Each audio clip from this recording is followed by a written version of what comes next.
journey. And I'm going to warn you guys in advance. This series of videos is going to be much less refined than my other ones.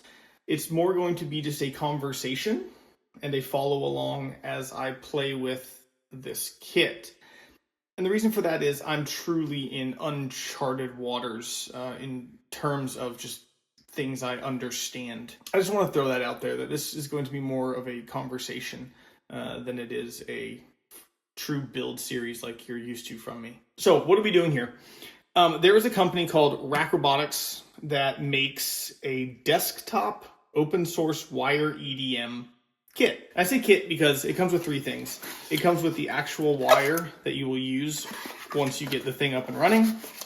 It comes with all of the parts to make this tool head. So it's a lot of the stuff that you see inside, the magnets, the wiring, ceramic guides, that sort of stuff.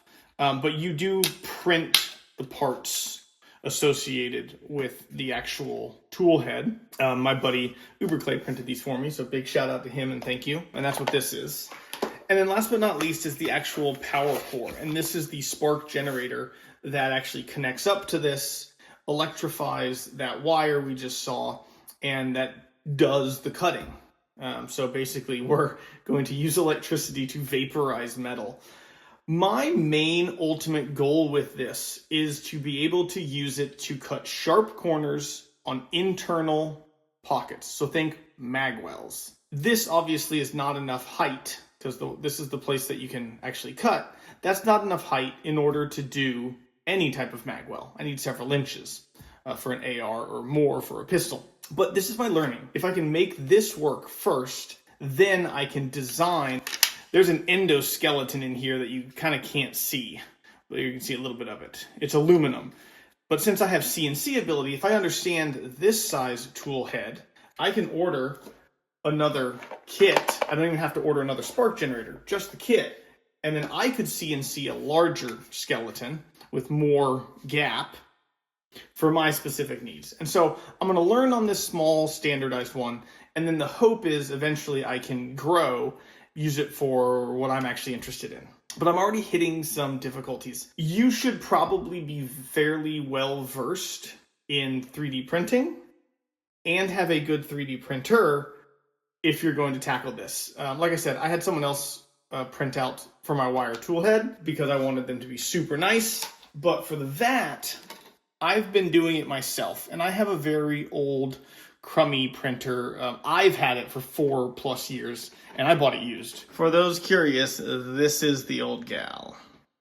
And I think I might have finally either found the limits of its abilities, or it's just starting to fall apart.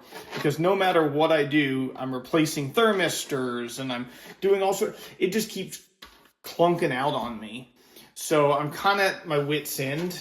And this project may be what finally gets me to upgrade my printing ability, because I'm just tired of spending 10 hours printing something for another thermistor to die. Like, I'm going through thermistors like toilet paper for some reason, and I'm tired of fighting the issue. But the reason for that is it has to sit in a very specific type of water.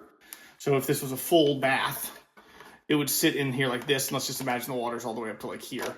Not all the way up to there, but like there. And that's what's going to allow it to cut.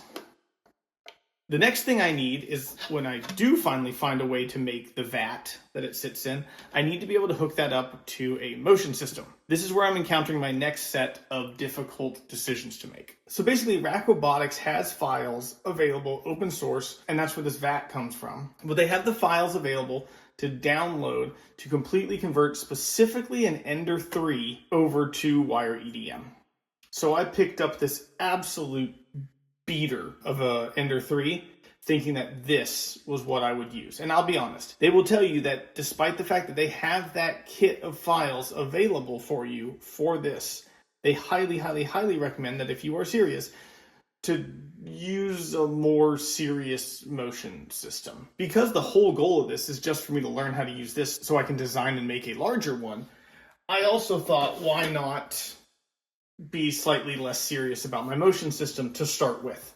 Hence the Ender 3. But now that I'm potentially looking at upgrading my printing abilities, I guess I could technically use my Lulzbot Taz motion system if I'm just gonna trash that machine. So I started looking into what it would take to use this. And the number one thing that concerns me is I'm trying to do a larger vat than the vat they already have designed for the Ender 3. That's about a 1 gallon, if it was filled to the brim, vat. So about 8.3 pounds worth of water. And that got me thinking, my y-axis on both of these motion systems has to bear the weight of that water. And so I started taking this Taz and putting weights on it and moving the axis. And sadly, it started kind of having issues just above the 20-pound mark. So I'm really limited on the weight that I can actually move around on this thing if I'm expecting it to move in the Y at least. So I'm probably maxing out at 2 something gallons of water, depending on the actual weight added by the vat itself, if I say make it out of bent sheet metal. So even though this is a much larger machine in terms of work envelope, I don't actually get that much larger of a space in terms of capacity due to the weight and the fact that the y-axis carriage is weight bearing. So I've got 2 options. I can either put more money into a motion system that I don't currently own, so not reuse of something, but buy new, where both the X and the Y are up above, or I can specifically design perfectly sized vats for each major use case that I'm looking to do. So for example, for a double stack 1911 grip, I could have one that is quite long and quite deep, but it is not that wide.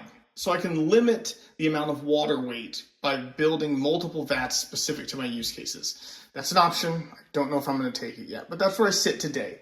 I have the wire tool head ready.